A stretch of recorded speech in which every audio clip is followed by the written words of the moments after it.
président de Club d'Efficience, il était question de créer en France le fonds d'investissement de la diaspora. Est-ce que vous êtes arrivé? Est-ce qu'il y a des blocages? Vous en êtes pour monsieur de l'AFD? J'avais appris que l'AFD changerait de nom. Est-ce que ça serait l'Agence franco-africaine de développement? Et pour finir avec monsieur Samir Bouzidi, est-ce que vous pouvez, puisque de toute façon, il faut que la diaspora impacte ici et là-bas, est-ce que vous faites des appels à projets de la diaspora pour qu'on puisse quand même réunir des projets impactants pour l'Afrique? Merci bien. Très court. On a travaillé 4 ans sur la création d'un fonds d'investissement diaspora.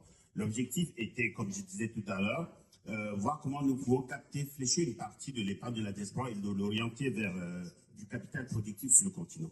Nous avons eu d'énormes difficultés parce que la réglementation est tellement compliquée, parce qu'on fait appel public à l'épargne, on s'adresse à des investisseurs non avertis qui sont extrêmement protégés par l'AMF, qui fait que les obligations réglementaires diminuent la rentabilité d'un fonds tel que ce fonds, tant qu'il est localisé dans un pays européen.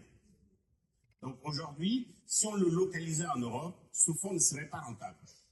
L'idée maintenant, c'est de voir comment, malheureusement, on sera bien obligé de le localiser en Afrique et de voir comment on peut le localiser en Afrique. Et aujourd'hui, c'est le travail que fait Manfa sur le continent, bousculer un petit peu les décideurs pour qu'ils formatent la réglementation sur le continent pour mieux capter cette épargne de la diaspora. Merci. Monsieur Bouzidi. Alors, nous avons le parti pris au niveau d'Impact Diaspora de travailler sur les écosystèmes, le renforcement des écosystèmes dans les pays d'origine et dans les pays d'accueil, en l'occurrence la France. Donc, je disais qu'on a le parti pris au niveau d'Impact Diaspora de travailler sur le renforcement des écosystèmes, pays d'accueil, pays d'origine. Au niveau des pays d'origine, dans le cadre de Invest in Diaspora, je remercie au passage l'AMF, qui est le principal soutien. On accompagne les maires, 100 maires africains, dans la connexion, l'engagement 2.0 de la diaspora. Donc, c'est des appels à projets, où ça diffuse via un réseau de ce qu'on appelle un connecteur de la diaspora. Donc, il y en a 23 000 sur notre plateforme. Et donc, on diffuse largement et on génère du lead. Au niveau de la France, là, il y a quand même beaucoup à faire. Nous, ce qu'on a parfaitement modélisé au niveau d'Impact Diaspora, c'est comment on fait bouger une diaspora, vous voyez. Donc, il y a cette espèce d'allégorie, une fusée. Imaginez une fusée à 4 étages. Au rez-de-chaussée, vous avez tous les signaux faibles qui vont dans le sens d'une reconnaissance de la diaspora en tant que partenaire d'un développement, etc., etc. Vous avez ensuite le premier étage qui est tout ce qui va aller vers une connaissance améliorée de la diaspora, parce qu'on ne les connaît pas, vous savez, ce qu'on appelle les Africains de la diaspora africaine de France, c'est 243 sous-groupes. Et je vous passe les détails. Monsieur le directeur de l'AFD. Je peux juste te dire qu'on vient de lancer un fonds d'investissement à impact social et environnemental pour le continent africain qui s'appelle Ring Africa. Elie a raison de dire que c'est très compliqué de lancer un fonds quand on part de loin. Moi, je me suis associée à un fonds qui existe déjà, qui est un fonds européen de 400 millions. Et nous avons décidé de créer ce fonds pour le continent africain. Et mon rêve, c'est que 50% des fonds qui seront investis viennent des Africains eux-mêmes et 50% de l'international. Donc, si vous avez envie d'investir pour votre continent, je suis là. Ring Capital. Voilà, rappelez bien ça. Vous voulez peut-être réagir? Non.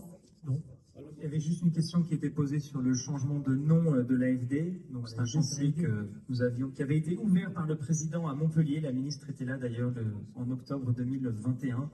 Et c'est un chantier qui n'a pas abouti à ce jour. Voilà. À suivre. Le continent africain en général est francophone. Nous avons un côté anglais, anglophone, mais nous sommes francophones.